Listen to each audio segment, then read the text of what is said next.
Muito bem, vamos lá, né? Então já estamos na hora, né? Desculpa o atraso aí. Bom dia a todos, bom dia também pessoal que está na internet acompanhando, um grande abraço.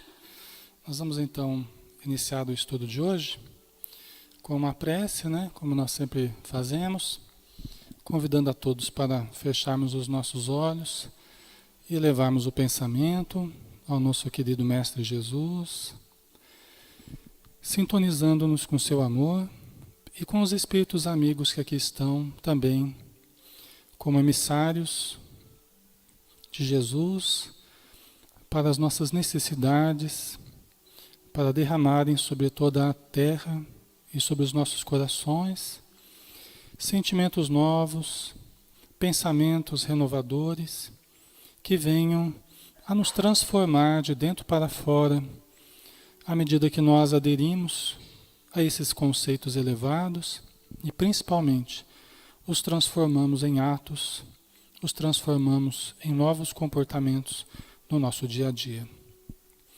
Obrigado, Senhor Jesus, por mais um dia de vida. Obrigado pelos amigos que aqui estão, pelos amigos que estão acompanhando à distância, pelos amigos do plano espiritual, por todos os necessitados que aqui estão no plano espiritual. E nós pedimos também por todos aqueles que estão nas redondezas ou nas regiões de sofrimento, que estão acompanhando também através dos recursos à distância de comunicação, preparando-se para receberem o auxílio necessário ao longo do tempo. Pedimos também, Senhor, em benefício de todos aqueles que estão internados em hospitais aqui na matéria, pacientes terminais ou não, todos aqueles que sofrem os males do corpo ou da alma, nos hospitais psiquiátricos, onde muitos lá se encontram em desequilíbrios da mente e do coração. Envolva-o, Senhor, em tua paz, mas também a todos aqueles recém-desencarnados que se encontram perplexos diante da continuidade da vida, desorientados, deprimidos, ainda desarmonizados perante a nova realidade que encontraram. E também, Senhor, todos aqueles que se encontram em processos de vingança, ainda buscando a desforra porque não conseguiram perdoar. E se nós fomos a causa do mal, que nós possamos pedir perdão a cada um deles, em pensamento, em prece, a cada dia, a cada instante, para que eles possam encontrar a paz que nós tiramos.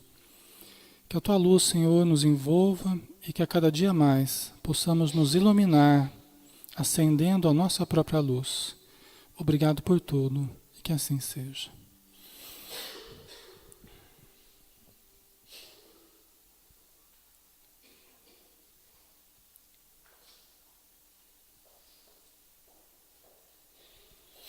Muito bem, pessoal, vamos lá.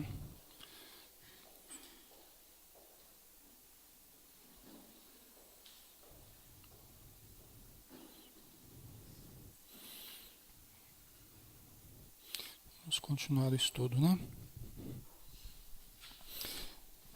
Eu tive que fazer o seguinte, aqui estava, eu não vou conseguir transmitir hoje para vocês aqui pelo retroprojetor, pelo data show. Estou na fase do retroprojetor ainda. Né? Então, mas aí eu vou lendo para vocês aqui, que deu problema na transmissão aqui. Acho que acabou dando algum conflito aqui, tá? Bom, pessoal, nós estávamos falando na semana passada a respeito, acerca do jejum, a gente falava, né? Daquele questionamento, por que os discípulos de Jesus não faziam jejum, né? Comiam e bebiam e tal. E aí Jesus até teria ensinado, né, que enquanto o noivo está diante dos convidados, não há porquê os convidados jejuarem, né? O noivo era Jesus, os convidados, todos aqueles que conviviam com ele e que partilhavam desse banquete de luz que ele proporcionava. Então não havia tanta necessidade assim de diminuir as expressões materiais, porque Jesus era todo luz, todo amor, e para eles já era o suficiente estar ali com Jesus. Mas quando o noivo fosse retirado, aí eles jejuariam, né? Aí eles tomariam mais cuidados, uma disciplina mais rígida, para que eles pudessem aumentar as expressões de luz, né? Diminuir as expressões materiais, né? Mudando hábitos, né? Mudando sentimentos, né? Até mesmo hábitos alimentares, né? Que é importante. A gente vê a vampirização pela glutonaria, que é uma das maiores causas de vampirização ainda hoje, né? Não é só os vícios assim de beber ou fumar e sexolatria, mas também a glutonaria. É um dos maiores vícios que existem, né? Então a gente falava a respeito disso. E aí na continuidade, nós vamos então para a ressurreição da filha de Jairo e cura da mulher com fluxo de sangue. Isso está também em Marcos, capítulo 5, versículos 21 a 43 e Lucas, capítulo 8, versículos 26 a 39. Tá? Nós vamos pegar lá do capítulo 9, nós estamos na sequência exata da Bíblia, tá? Dos evangelhos na Bíblia. A gente está seguindo versículo a versículo. Então nós estamos agora no capítulo 9, versículo 18, que diz assim: Enquanto ele dizia essas coisas, eis que um chefe que viera para ali o reverenciava, dizendo: minha filha faleceu agora, mas vem impor a tua mão sobre ela e ela viverá. Aqui detalhe, era um chefe da sinagoga, né? O Jairo era um dos chefes lá da sinagoga. Né? A sinagoga ali é a igreja dos judeus, onde eles praticavam os seus rituais, faziam os seus sacrifícios, né? Os seus estudos. Então era alguém de prestígio, era alguém de relevo dentro do judaísmo, não era qualquer pessoa. E foi ali para o reverenciar. Né? E reverenciando Jesus, dizia: minha filha faleceu agora. Quer dizer, na concepção dele, a filha já estava morta. Né? Não estava doente ou mal, ela estava morta já, no pensamento dele. Mas vem pôr tua mão sobre ela, e ela viverá. Olha a fé dessa pessoa, né? Do Jairo. O detalhe, vem pôr a tua mão sobre ela. Né? Nós utilizamos a imposição de mãos. O Espiritismo utiliza largamente, desde o seu início, a imposição de mãos, relembrando o que Jesus fez. E como ele disse, tudo que eu faço, podereis fazer também, e muito mais. Então ele nos credencia a utilizar a imposição de mãos. Nós não precisamos ser alguém de autoridade dentro de uma estrutura religiosa para podermos utilizar a imposição de mãos. Né? Todos nós podemos utilizar. Todos nós podemos utilizar com filhos, com o marido, com a esposa, com o pai, com a mãe, com o cachorrinho. Podemos usar. Né? André Luiz fala que nós devemos usar, sempre que possível, também com os animais. Imposição de mãos. Às vezes está com um gatinho que está com problema, um cachorrinho que está doente. Pode usar, não tem problema. Né? Faz uma prece, eleva o pensamento, sintoniza com o alto e imagina que você está irradiando luz para aquele bichinho ou para aquela pessoa que está precisando. Né? Então, é um dos recursos que nós podemos utilizar. E o Jairo, provavelmente ele já estava vendo Jesus praticar a imposição de mãos com várias pessoas e curar várias pessoas, então ele falou: olha, o senhor pode também impor sobre a minha filha e ela viverá. Né? Então ele tinha muita fé no trabalho de Jesus. Né?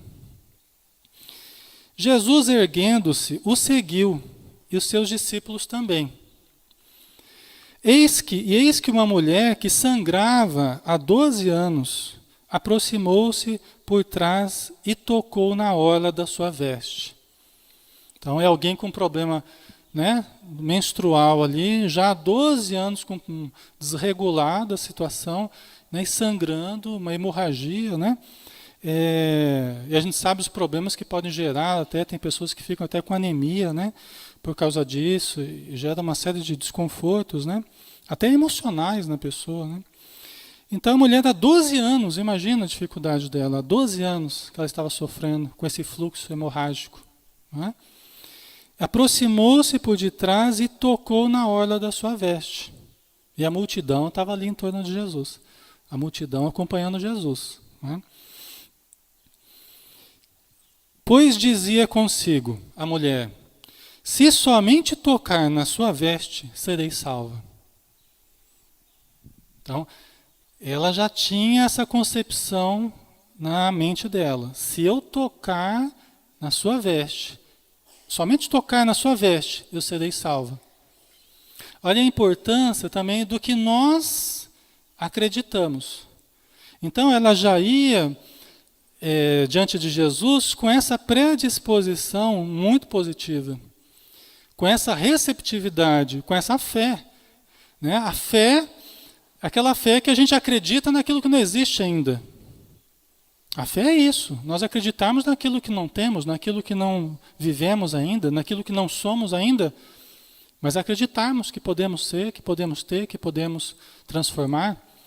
Né? Se nós acreditarmos só naquilo que já vemos, ou naquilo que temos, ou que somos, não é?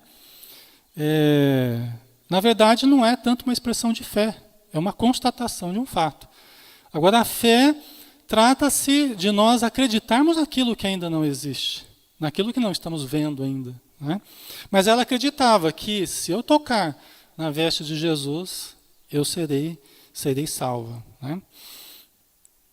Jesus, voltando-se e vendo-a, disse: anima-te, filha, tua fé te salvou. A mulher foi salva a partir daquela hora.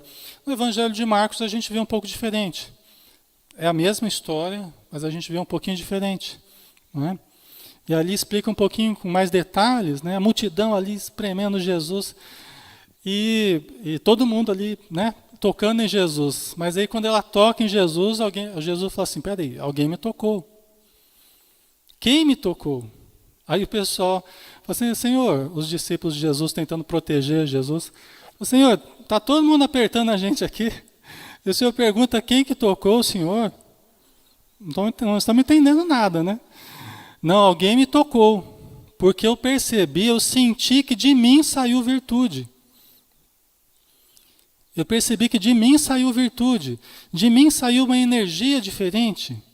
Eu percebi que houve um circuito de forças ali que se fechou. Alguém me tocou de forma especial e fechou-se um circuito de forças aí e alguma coisa saiu de mim diferente.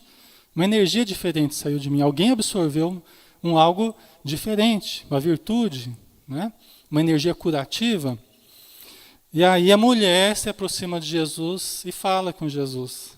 Né? E fala que ela que havia tocado. Porque ela sabia, ela sentia. Ela já trazia isso na sua mente. Né? Então, ele fala, né? A tua fé te curou. Né? Olha a importância da fé e da predisposição que a gente tem na melhora, né? Quando a gente adentra aqui essas portas, quando a gente adentra a sala de passe, né? É a fé que a gente usa, né? Que a gente utiliza de nos tornarmos receptivos, mentalizar a cura, mentalizar a energia em torno do passista. Eu, quando vou tomar passe, eu já fico vibrando pelo passista. Né? Desejando que ele esteja bem, né? Eu já fico vibrando pelo passista, falo, Senhor, abençoe esse passista aí. Né? Já fico imaginando que ele está rodeado em luz, porque eu não sou bobo nem nada também, né? A gente tem que se garantir. Mas todos que adentram na sala de passe, lógico, estão em condição, se prepararam para isso, se prepararam emocionalmente, alimentarmente, né? Se prepararam mentalmente, né? Durante o período do estudo, né? São todas pessoas responsáveis.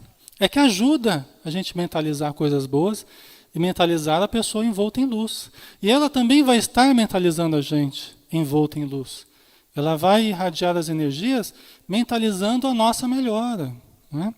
E tudo isso junto com a ajuda espiritual, imprescindível. A gente sabe que nós, por nós mesmos, nós pouco podemos. Agora, com a ajuda espiritual, é possível muita coisa. Porque quem cura mesmo são os espíritos. Né?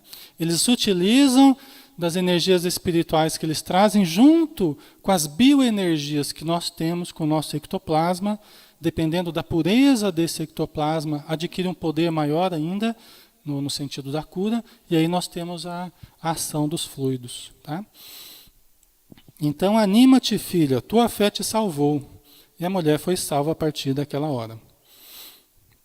Jesus, depois de ter vindo para a casa do chefe, e de ter visto os flautistas e a turba alvoroçada, por quê? Porque já estava vendo praticamente ali um funeral, já estava vendo já um velório, né? Toda a ritualística ali em torno do velório, que a menina estava morta, né? A princípio. Né? E essa mulher hemorrágica foi no caminho de Jesus para a casa do Jairo. Você vê, né? É legal a gente ver a dinâmica da vida de Jesus. Às vezes a gente perde um pouco essa dinâmica. Quando a gente pega o Novo Testamento, eu gosto muito de ler por causa disso, a gente vê a dinâmica da vida de Jesus. Ele saindo de um lugar, indo para o outro, e no meio do caminho encontra uma outra situação. Eu acho bem interessante isso. Né? Então, chegou lá os flautistas tocando, a turba alvoroçada, né? Então todo o velório estava sendo proporcionado ali. Dizia, retirai-vos, pois a mocinha não morreu, mas dorme. E zombavam dele. Né? Lógico que os conhecimentos médicos, os conhecimentos técnicos da época eram muito diferentes de hoje.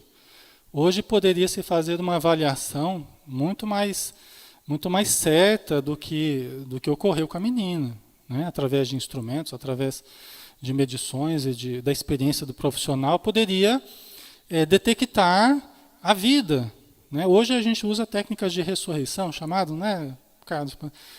Né, os paramédicos lá aplicam lá um choque, aplicam uma injeção, e conseguem trazer a pessoa que tinha tido uma parada cardíaca, né, consegue trazer a vida. Apelidou-se isso de técnica de ressurreição. Né? Mas, na verdade, não havia morte ainda. A morte não tinha acontecido. A morte enquanto desligamento do espírito com relação ao corpo. Essa morte, enquanto desligamento do espírito com relação ao corpo, não tinha ocorrido. Então, aí, na nossa concepção, não houve morte propriamente. Não é que a pessoa morreu e voltou à vida. Ela não tinha se ausentado da vida material ainda. Isso só ocorre quando se rompe o último vínculo ali do espírito com o corpo. Aí sim não tem mais retorno. Por isso que Jesus, ele deve ter chegado lá e já viu a situação. Já deve ter visto a menina fora do corpo. A gente já viu casos aqui com companheiros nossos que a mãe ficou em coma, né, um tempão, com um problema no cérebro, né, e as pessoas iam visitá-la e viam no quarto ela tricotando junto com outros espíritos, outras mulheres. Via ela no cantinho ali, tricotando e conversando junto com outras senhoras, espíritos, né, que ali estavam ajudando. E esse período de coma foi um período importante para ela se adaptar à vida espiritual. Para ela se adaptar à vida espiritual. Né?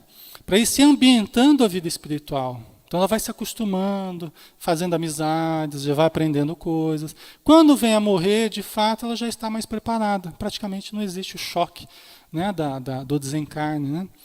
Então aqui ele deve ter visto a menina fora do corpo. Ele falou, não, ela apenas dorme. Está ligada ainda, eu estou vendo a ligação dela com o corpo. Provavelmente, né, deve ter sido isso que ele viu.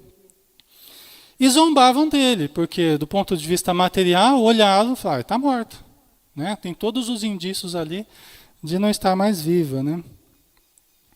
Quando, porém, foi expulsa a turba, após entrar, segurou a mão dela e a mocinha se levantou. Interessante aqui um detalhe também. Jesus, a primeira coisa que ele faz é afastar das pessoas, a multidão que estava ali em torno. Provavelmente, Jesus precisava de um ambiente homogêneo. Jesus precisava de poucas pessoas.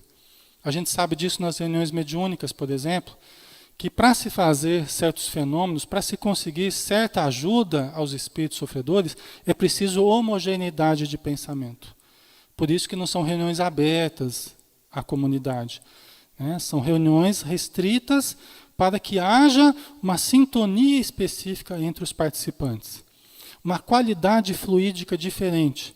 Provavelmente Jesus precisava disso aqui também, para o procedimento que ele iria utilizar. E no Evangelho de Marcos, a gente vê também que ele permitiu apenas os 3 discípulos, Pedro, Tiago e João. Eram sempre os que estavam com ele.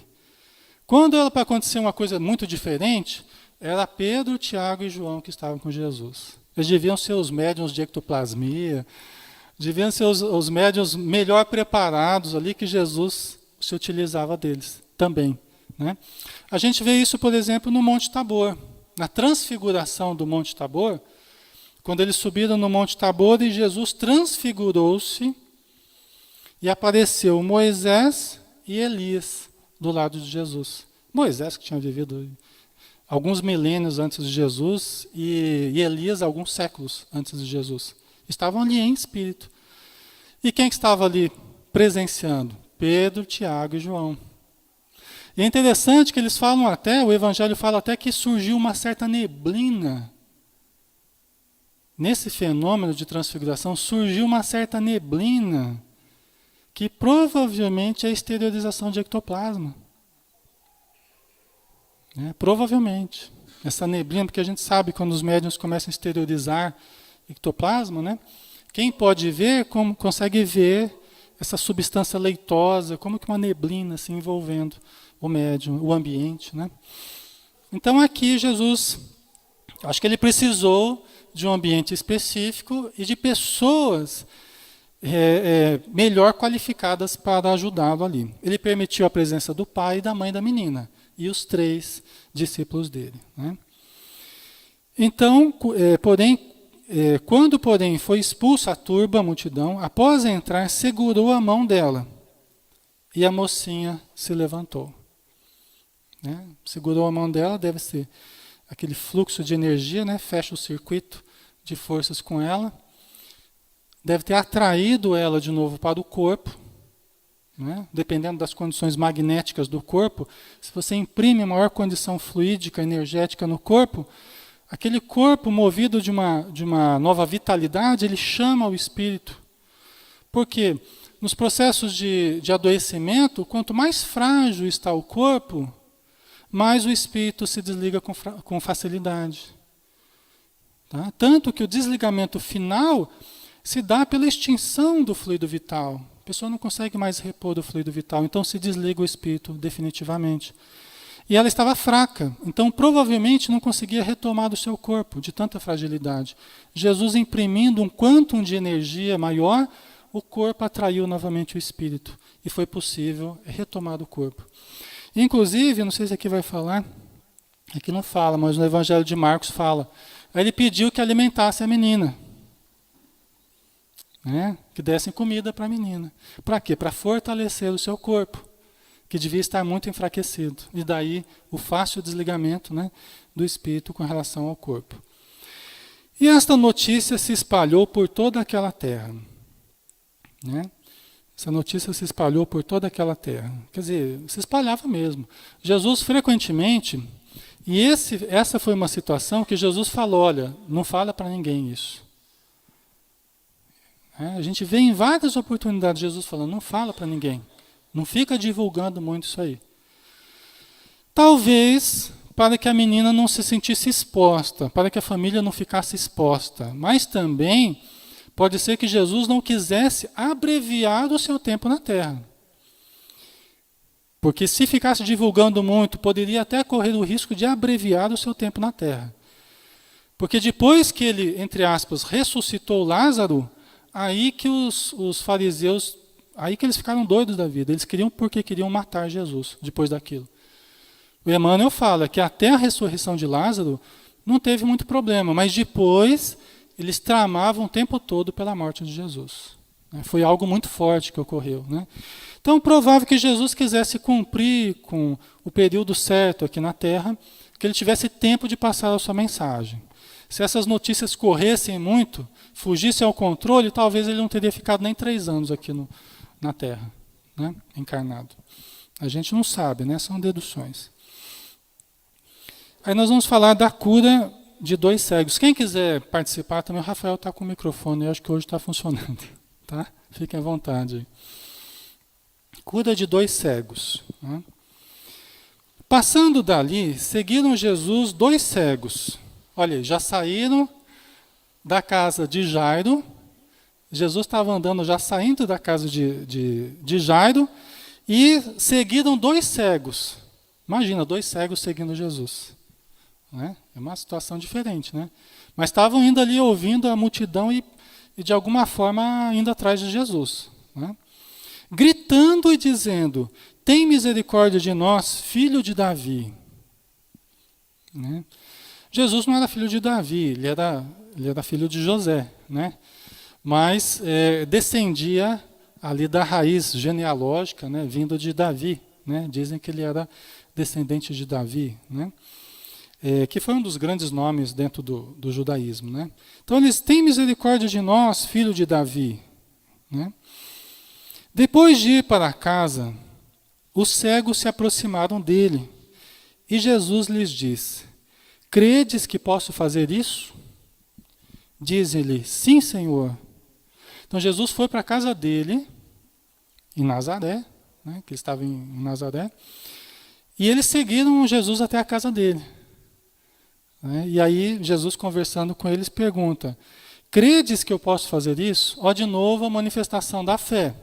Vocês acreditam que eu tenho essa condição, que eu tenho esse poder? E eles disseram: sim, Senhor. Aqui vamos abrir um parênteses, né? A gente estudando o Evangelho de Marcos, a gente vê, e também Lucas, João, em algumas outras passagens, a gente vê que Jesus, em Nazaré, ele fez poucas curas.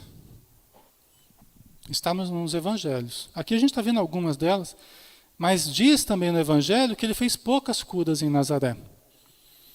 E Jesus até se espantava da falta de fé das pessoas de Nazaré.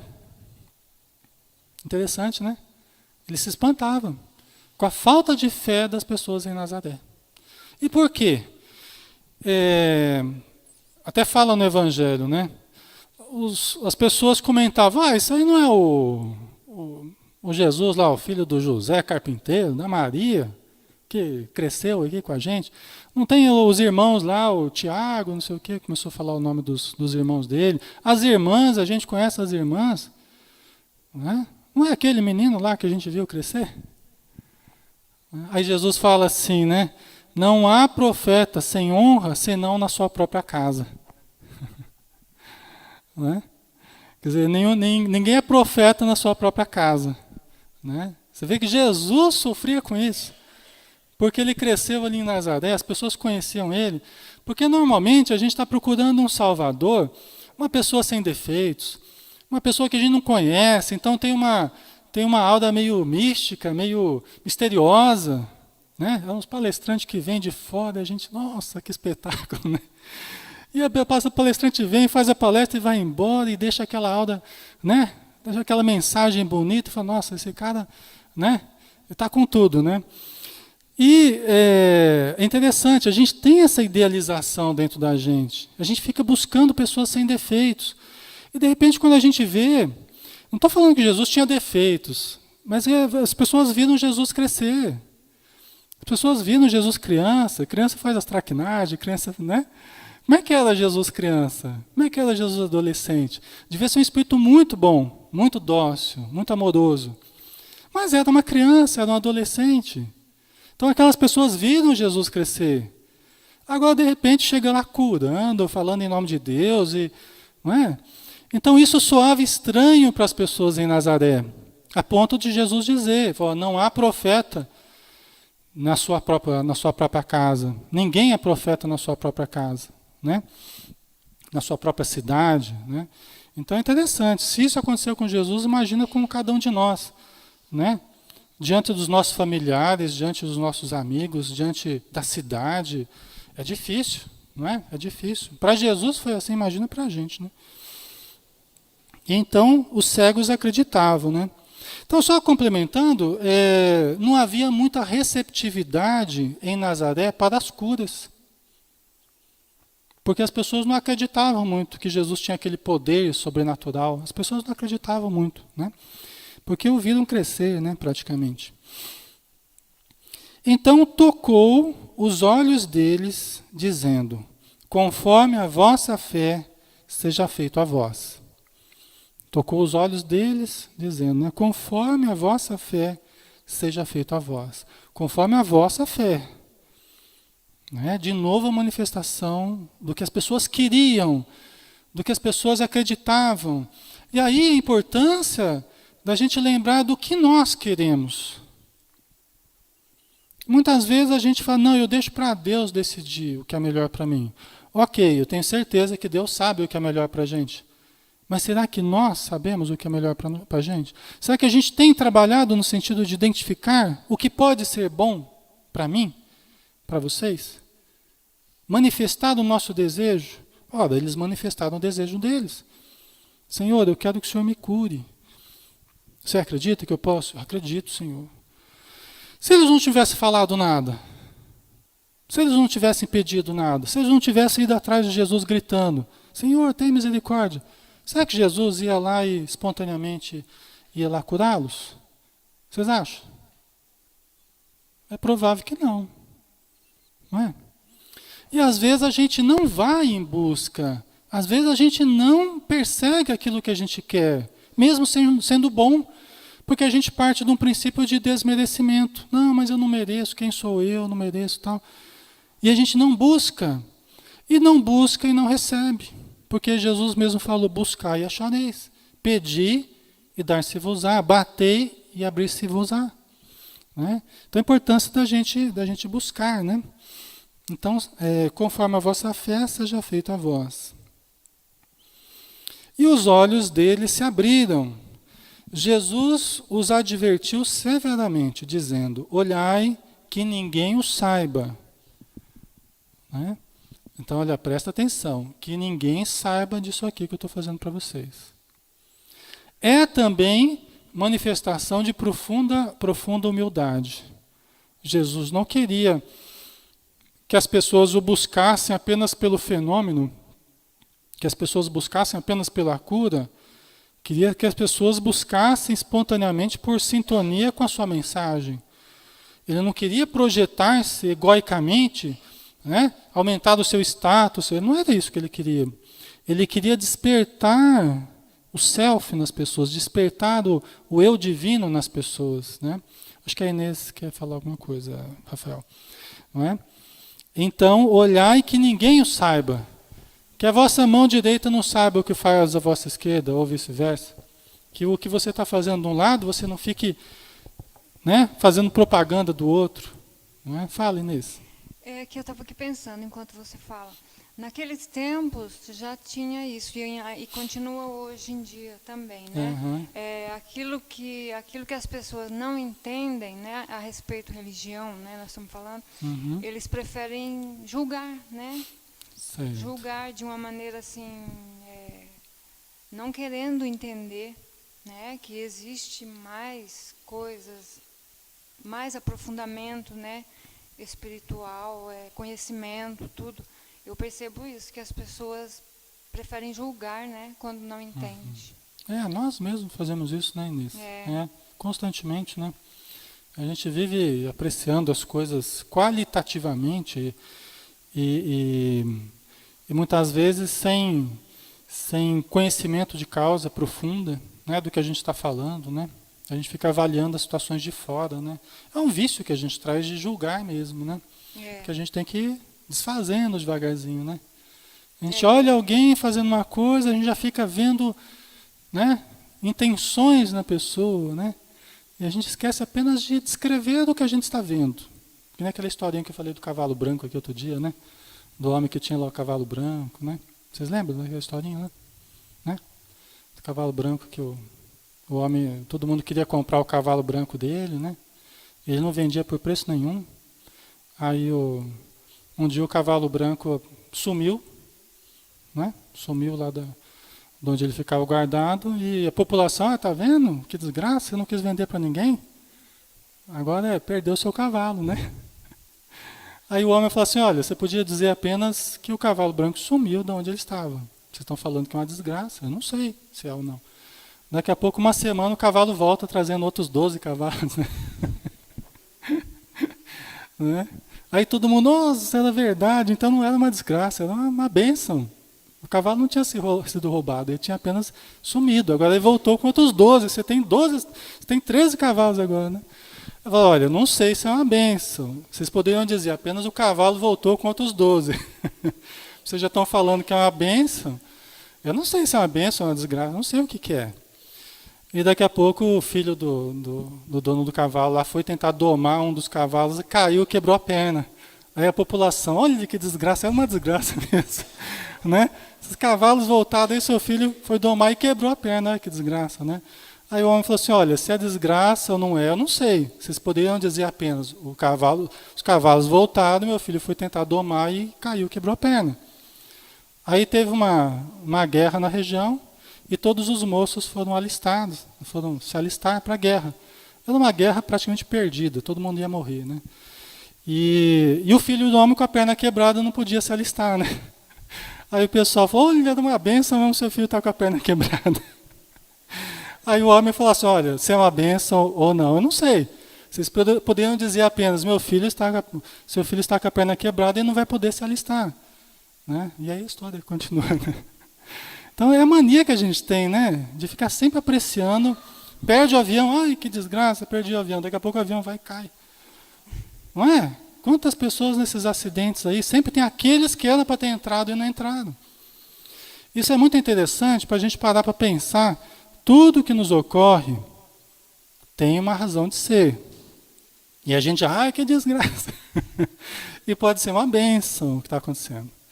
Por quê? Poderia ter acontecido coisa pior, ou está nos preparando para coisas que vão ocorrer. E a gente passando por isso, a gente já sabe como agir. Então, né, tudo tem uma razão de ser. Né? Então, realmente a gente tem que, né, controlar o julgamento, né, Inês? Obrigada. Então Jesus falou, olha que ninguém saiba disso que eu fiz para vocês. Né? E o que aconteceu? Eles, porém, saindo, divulgado por toda aquela terra. Saíram falando tudo o que tinha acontecido. Né? Se foi bom ou não foi, eu não sei. Né? Mas é que eles saíram divulgando, saíram. Né? Acho que nós vamos dar uma paradinha por aqui, pessoal.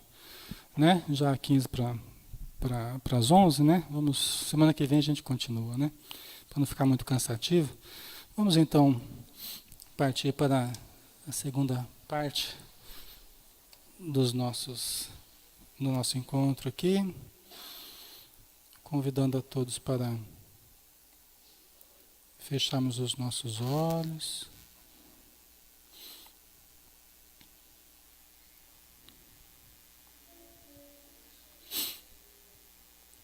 Nos acomodarmos na nossa cadeira.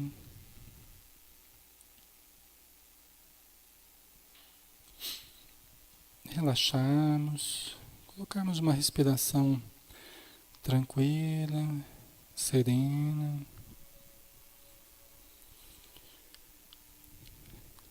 Sentirmos agora um pouco o contato com o nosso corpo, o contato com as nossas emoções, com as nossas energias. Sentindo o fluxo da energia em nós, percorrendo o nosso corpo, essa energia vital que nos auxilia no equilíbrio psicofísico, o sistema nervoso, endócrino e todos os outros sistemas do nosso corpo, circulatório. Imagine essa luz percorrendo todo o nosso corpo e visualize uma região bem bonita, à beira de um lago, um gramado extenso, cercado de árvores, flores, e as águas deste lago tranquilas, o espelho das águas refletindo o céu, o brilho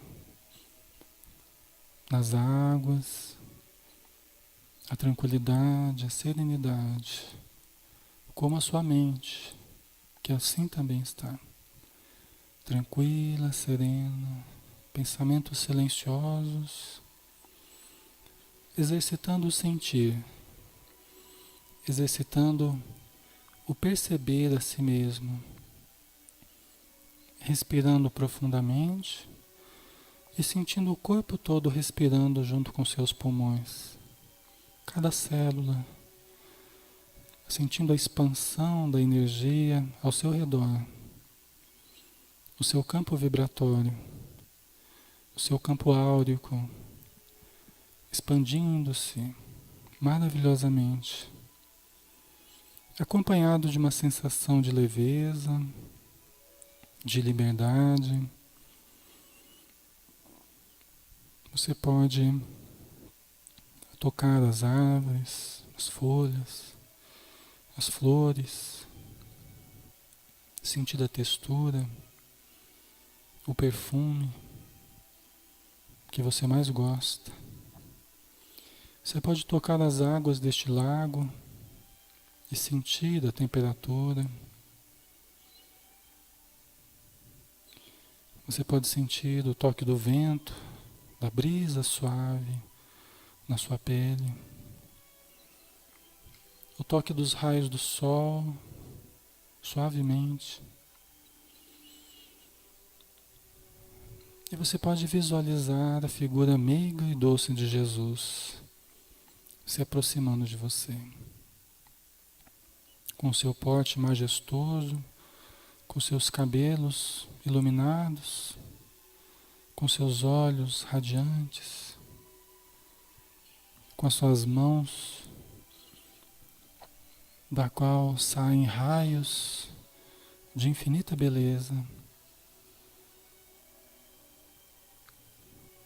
E você pode se aproximar de Jesus, sentir o seu abraço, sentir o aconchego, sentir a sua luz, o transporte,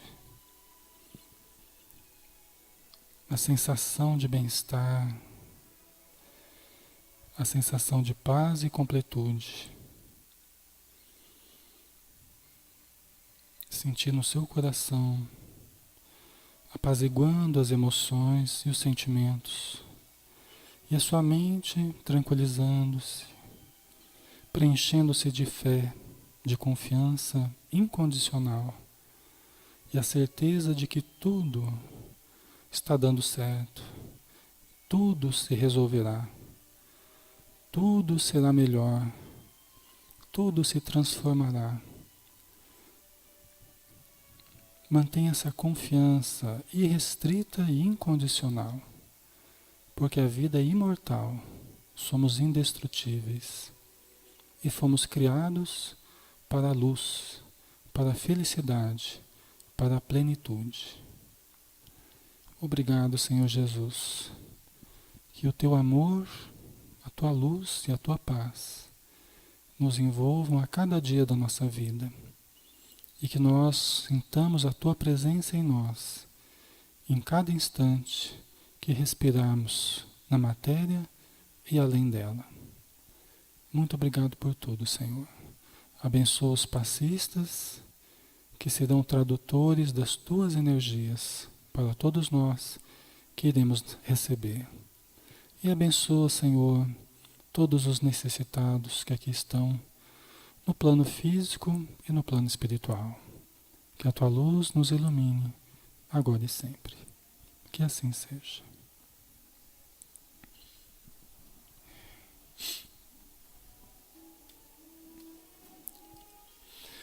Muito bem, pessoal. Nós vamos então finalizando aqui o nosso estudo de hoje, né? Agradecendo a presença de todos, tanto aqui no nosso salão, quanto na internet também, os companheiros que estão participando. Um grande abraço. E nós pedimos agora aos médiuns se dirigirem à Câmara de Passes e nós estaremos atendendo individualmente após o passe na salinha lá em cima, tá? Quem precisar, estaremos à disposição. Então, um grande abraço e fiquem todos com Deus.